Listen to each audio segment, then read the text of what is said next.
Alright, welcome back to the channel, everybody. I hope everybody's having a nice day. I'm hoping you can see me pretty well.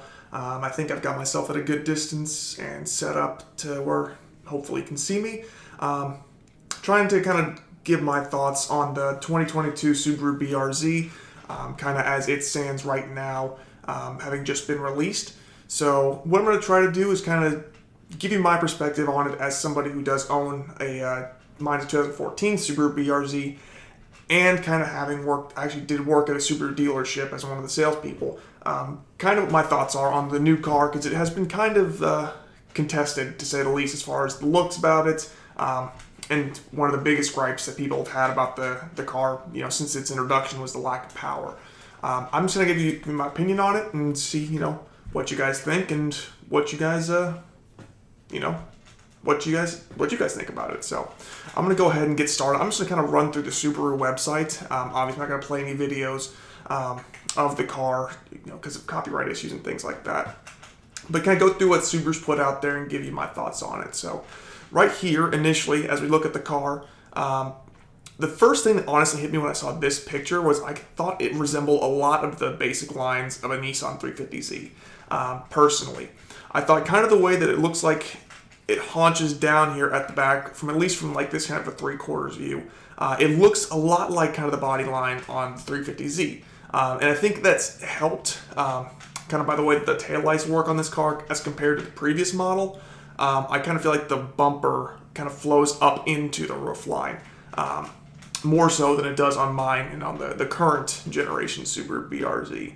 But that was honestly the first thing that kind of hit me pretty abruptly when I took a look at the car. Then visually looking at the front bumper, because it is a pretty distant, comparison to the current model. It doesn't look honestly like a BRZ from the front. It looks very distinct, at least in my point of view. Personally, I really wish they would have done away with these giant side vents, whatever you want to call them. I'm sure they're going to put a head or a fog light down there, and they're going to use it for turn signals or anything like that they want to use. They're going to use that space. I'm surprised they don't have a headlight in there right now, but they don't. But I think it would have looked a lot better if they just took that out and left that as kind of blank space, as you want to call it, and just gave us the main grille opening. I think it would have looked really sharp that way. Because I know many people have kind of described it, people in like the design world, it's like cars are kind of moving back to a little bit more simplistic design aspects, and that's pretty apparent if you look at like the new Nissan 400Z Proto, which will be the new 300 or 370Z replacement. That's a much simpler design, looks a lot like an old 240Z, and a few other vehicles here and there. They're kind of starting to move away from the big, audacious, crazy lines, including the Civic, which also debuted the same day as the Subaru. The next thing I look at whenever I take a look at it is kind of here on this fender and this little garnish here. To me, I think that's the most stylized spot on the car. And I personally think it kind of stands a little bit out of place. I know they do say that those vents are actually functional, so they pull heat out of the engine bay, according to Subaru. But I feel like they're just a little bit out of place, kind of like these front bumper vents up here. They just don't really sit with me. I would have really personally preferred if those were a little bit more subdued there, and maybe kind of use the aggressive lines on another place in the car. For me personally, where the headlights are, because on the on the current generation, or I guess now the previous generation, you get a really kind of a big haunch kind of at where the headlights are and where the wheel wells are. They stick up a lot. And I like it because it kind of makes the rest of the car look even lower and a little bit more aggressive stance. Whereas this looks a little bit more reserved. I think it's still going to look good, especially when it's in the metal. But it's one of the things that personally I wouldn't have done. But ultimately, I do like the way the car looks. So I'm going to scroll down here, kind of go through a couple of the other kind of pictures that you see here. Looking at the car, I can't play the video obviously, but looking at the car, as you kind of cycle through some of these pictures, it's pretty apparent that they want to promote it as a performance car. It's not just going to be like some small two-door for people just to cruise around in, even though there are going to be a lot of people who do that. This is going to be a car that's marketed towards enthusiasts because they want to hit enthusiast buyers because that's who they're going after. That's why you're showing, images of it sliding around, doing burnouts, stuff like that. Because it does still come with a limited slip differential like the old one. And then one thing here I do want to showcase in the interior, I do like the actually kind of layout of the interior. There is one big gripe that I have, but it's kind of not really unfounded, but it's something that we're all forced to deal with at this point. But I do like the very linear design of the new dashboard primarily, because as you know, on the current generation, you've kind of got that big block kind of gray trim piece right there, whereas this one, it kind of adds a very wide effect.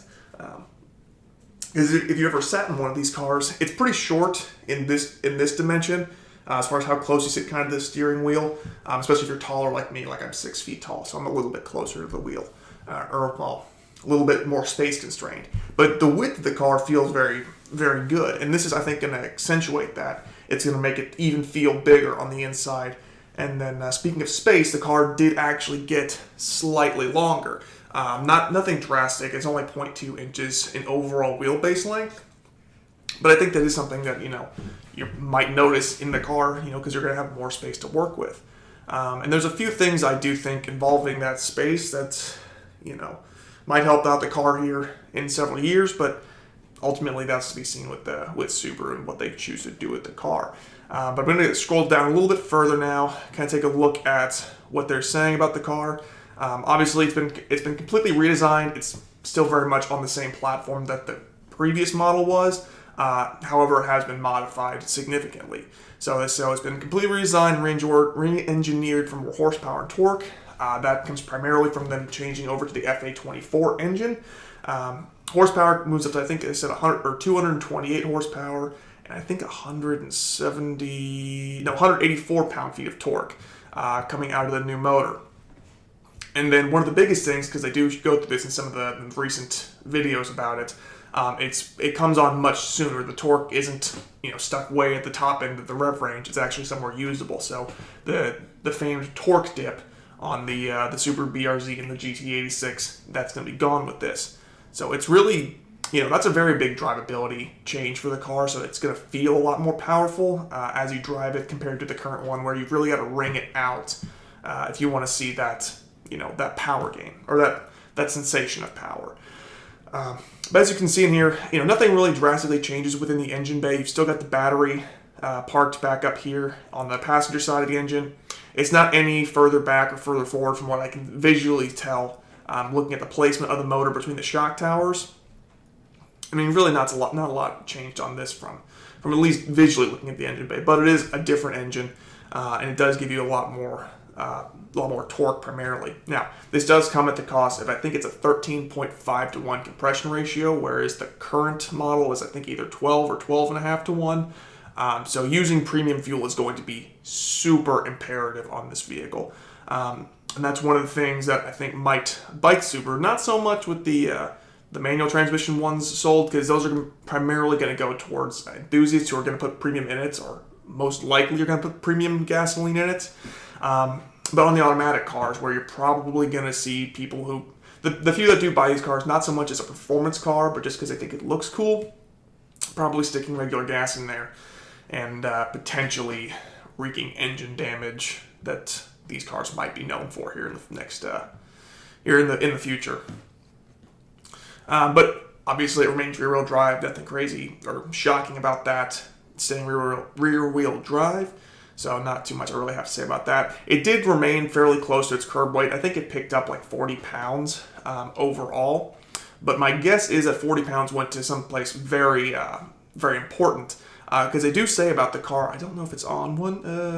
Okay, yeah, right here as far as the road feel. It actually picked up 50% torsional rigidity. So the stiffness of the car overall improved drastically. I really couldn't say as far as stiffening up the BRZ how much it changes the feel of the car. I haven't done anything on mine to affect that to know for sure.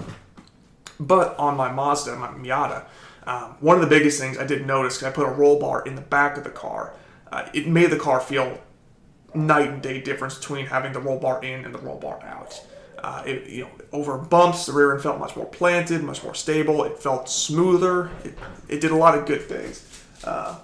You can probably hear my dogs barking. I'm going to actually let this one out. Give me 1 second.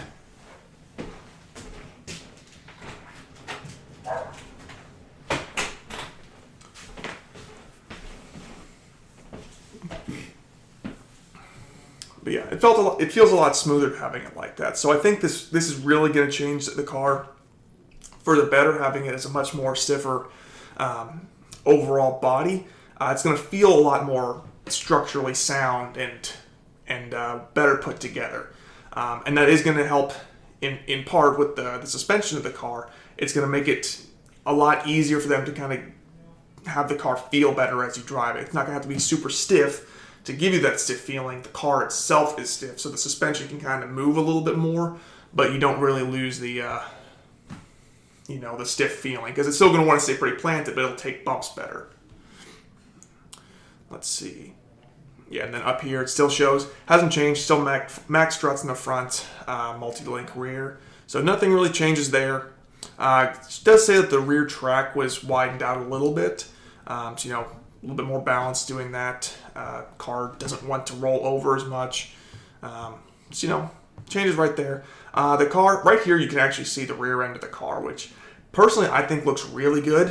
It does, like I said, kind of like the front, it doesn't look like a Subaru BRZ, which I'm very intrigued by. I mean, this, in my mind, looks like an Aston Martin V8 Vantage. And the new Vantages, the fronts don't really do too much for me, but the rear looks, I think, really good. And the same goes for this. I think it's a really sharp design. It doesn't, it's definitely different. It doesn't look like a BRZ right now, because this isn't what we've known as a BRZ.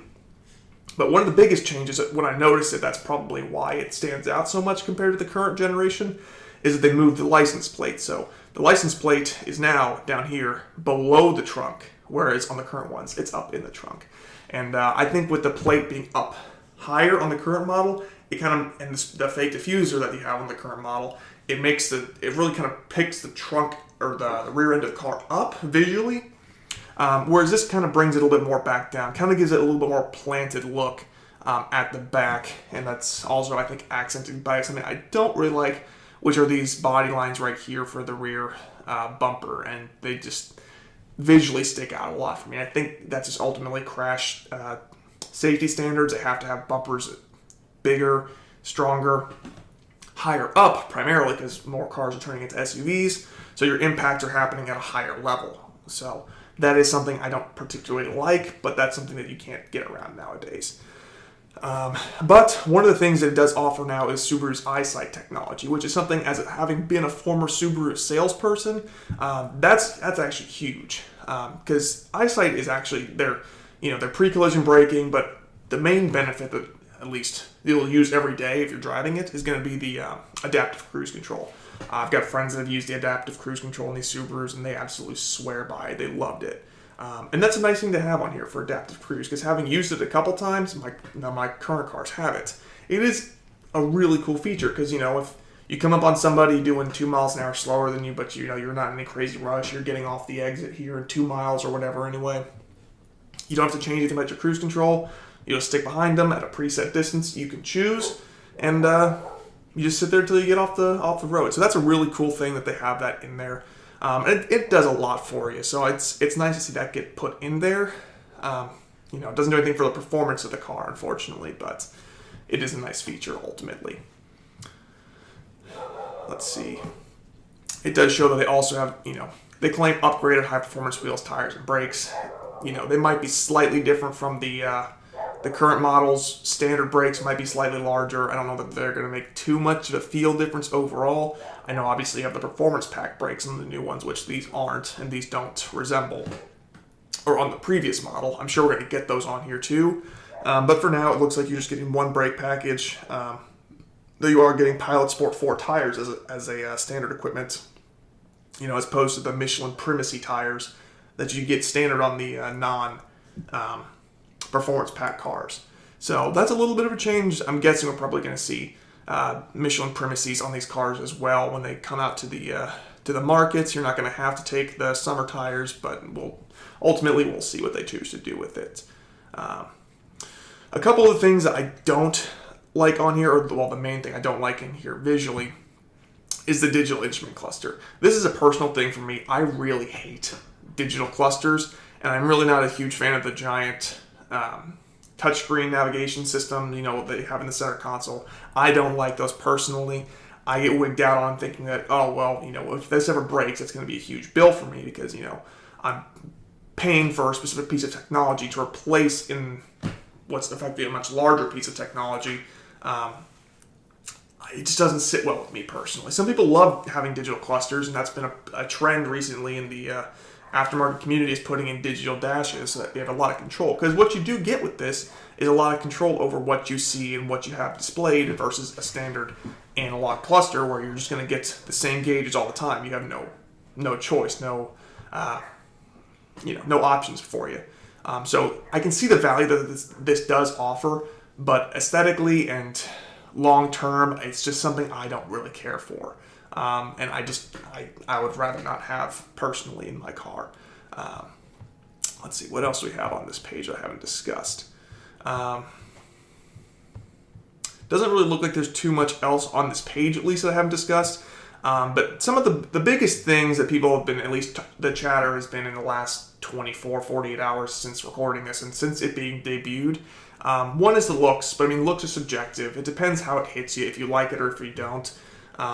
Typically, people say they hate the designs as soon as they come out, and they end up, getting fond of it pretty quickly, saying it's like, oh, well, no, I think it looks pretty good. Because once you kind of see the car out in the world, and in the metal, it changes a lot of people's opinions. So as far as that goes, I'm not super concerned with the way that the car looks. And also, because this is going to be a Toyota in a lot of other parts of the world, you're going to see the Toyota variants of it, and the styling of the car needs to match the Toyota's design language as well. So it's kind of shared design there. So ultimately, I think the design of the car is going to does look pretty good, and it's going to catch on fairly quickly. But the other big thing people have talked about has been the lack of a turbocharger in the car, because obviously, if you know Subaru's engines, the FA24 in all their other models with the FA24, at least I believe all their other models with the FA24, comes with a turbo attached to it. So, and with that, it gets 276 horsepower, like 276 foot-pounds of torque. So it's a significant upgrade. But with that, it's going to change the price of the car a bit. And, Subaru says if they put a turbo on it would just be too expensive for them to sell it. And then the car wouldn't sell. And they want to sell cars, not just build the cars people want to buy, that still sell them. But here's kind of where I stand on the whole turbo issue. I think ultimately there's going to be a turbo or an STI BRZ at some point here in the future. I don't think it's going to come out right now because there's a couple different factors going on. Primarily, at least as far as Subaru is concerned, is their WRX and their STI. They don't want the BRZ to basically outperform the STI, primarily the STI, I think, compared to the WRX. But they don't want that because their STI is their flagship, their bread and butter performance car. That's the one they want to push to because it's the most expensive for one, and it's the one that really sits in people's head as far as performance Subaru goes. So if you put a near 300 horsepower engine in a BRZ that weighs, I think, something like 400, 500 pounds less than an STI, that's can be a pretty obvious performance advantage towards the BRZ. Obviously, there's no all-wheel drive, so if your main purpose is to have all-wheel drive in your performance car, the BRZ is not going to do anything for you.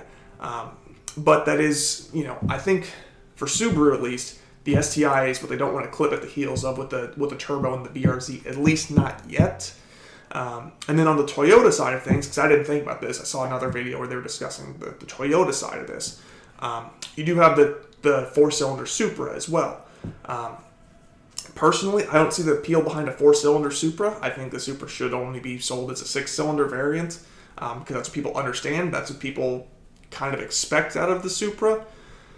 So I don't know why they would want really to do the 2-liter turbo Supra and the Toyota GT86 variant. But it looks like that's what they're going to want to do. So if you're going to have a 2-liter turbo Supra, why would you also have a 2.4-liter turbo GT86? So I understand Toyota's reasoning for not wanting to put a turbo behind the car. Subaru's I kind of get, but at the same time, the new STI is purported to have somewhere to the tune of like 350 to 400 horsepower. We don't know yet because they haven't released anything on it. But I think ultimately they're going to be able to put a significant more amount of power through the STI than they really need to in the BRZ. Just primarily, if you got the BRZ up to like 260 horsepower, 260 torques, not even the levels of the Ascent or the standard 2.4 turbo, I think it would really be a lot for most buyers. And it would kind of quell that kind of hit where it's like we've got to put the turbo on and then add the cost of that in there, because I've got a couple of pages up here. One of which right here is a turbo kit for a standard BRZ as it sits right now. Obviously they're pricing this thing at like $6,500. And if you look at what they include in the kit, you obviously get the turbo, you get the exhaust manifolds, you get the up pipe, down pipe, intercooler piping. It looks like you've got injectors over there as well. You got fans, intercooler, and blow-off valves. And it looks like you got an oil pan down here. Couplers and some fittings and gaskets. And that's a significant amount of money. You tack that onto the price of a BRZ, because if we look at the standard price of a BRZ as it sits right now, it'll probably be a little bit different for the new ones. But base MSRP plus your destination, that's going to put you near as much $30,000. And having worked at a car dealership, you're typically never going to see a base car on the lot. You're always going to see something with a few options at least on there. But ultimately, this is for what's a limited right now for 2020 model year Subaru BRZ. So the same thing that I have with leather interior, stuff like that. So you could probably bring the price down a little bit on a base car. Probably something closer to like $27,000, somewhere in there. But then it's like, do you get a base car and then put the big motor in it? Or do you keep the big motor reserved for the more expensive cars? So, if you just tacked on, say it cost them, $6,500 to put that turbo into the car and then justify the price for it, you're looking at, basically $36,000. So $36,000, $37,000. Then you got to pay tax on it. So you're up to like $38,000. Subaru doesn't do rebates. So, the price is going to be pretty well $36,000, $37,000 for 270 horsepower, 270 foot-pounds of torque. You can go and get a Mustang for that same money with the same power output, or a Camaro. At least for now, you can get a Camaro like that. So you got other options. So then it kind of puts them in a box as far as pricing the car and like what you're really going to get for the price of a turbo. And then also, if you look at like the WRX, so you look at the WRX Premium, these all have turbo engines in them already. But because of that, you're probably going to see the price of these stay pretty similar to where they land. So a WRX Premium is $30,000. If you just want a turbo motor to go fast in and you're just young and that's all you want, why would you pay the extra $6,000 for the BRZ when you can get the Premium, which has 2 extra doors, all-wheel drive, and some other features you just don't get with the BRZ? It really makes it a hard case. So, not that I wouldn't want to see a turbo in the BRZ, and I do still think they will with this new model just because it is the FA24. I think there's a chance, but I can see why they don't release it with one. So that's kind of where I stand. One other thing I did bring up was just the Miata, because ultimately the Miatas are going to they just compete with these cars, at least from a performance enthusiast's mindset. If you want a BRZ or a Miata, you're kind of probably cross-shopping those because they kind of fit that same idea. Miata start like $27,000. RF start at $33,000, which is a lot, but that's where they start. But ultimately, that's kind of just my thoughts on the car. I personally really like it. I've got a few years on my BRZ at least before I would even look at changing cars. But honestly, I do like the way this looks. I'm hoping they fix some of the basic issues that I have with mine. One of which is the clutch feel. I really don't like the way the clutch feels in my car. It's not impossible to maneuver, but it's also just not, super enjoyable to use. And the torque dip, which they did fix. But it's not that I wouldn't consider this car whenever it's, if I choose to change cars out. If I want to look at a new BRZ, this is something I could see myself driving and I could see myself taking a look at. Here in a few years, they might have a turbo one available. I might be doing well enough in life that I can afford one. So I don't think there's really anything wrong with this new car. I think it's, visually, it's just whatever hits you, whatever you like, whatever you don't. Nothing's going to change that. I like the interior a lot. And then it's still going to be a sports car. I don't like the stupid pedal dance they're doing mine. I'm really hoping they got rid of that, but my guess is they didn't. But nonetheless, I think this is going to be a good car, and I think it is a good car, and they're going to sell. They're going to sell well, I think, because it's going to be even rarer and rarer you see cars like this on the road as we go forward. I think it's honestly like a no-brainer for me personally. If you're in the market for a car like this right now, I'd say my money would be on the BRZ. But that's where I'm going to round out this video. So I appreciate you guys watching. I hope you guys have enjoyed listening in and kind of as I go through my thoughts on this car. And if you have your own thoughts on the car, please feel free to leave them down below. Trying to do this kind of a little bit differently, recording my screen here, then hopefully able to show it to you, and then, camera here, microphone there. If you guys like the way this looks, and you want to see me talk about other cars that I've, that are new or that I think about, let me know. I'm more than happy to do them. Like, comment, subscribe, share, all that stuff. It does help me out. Tell me what you want to see. Happy to do it. So, thank you, and take it easy.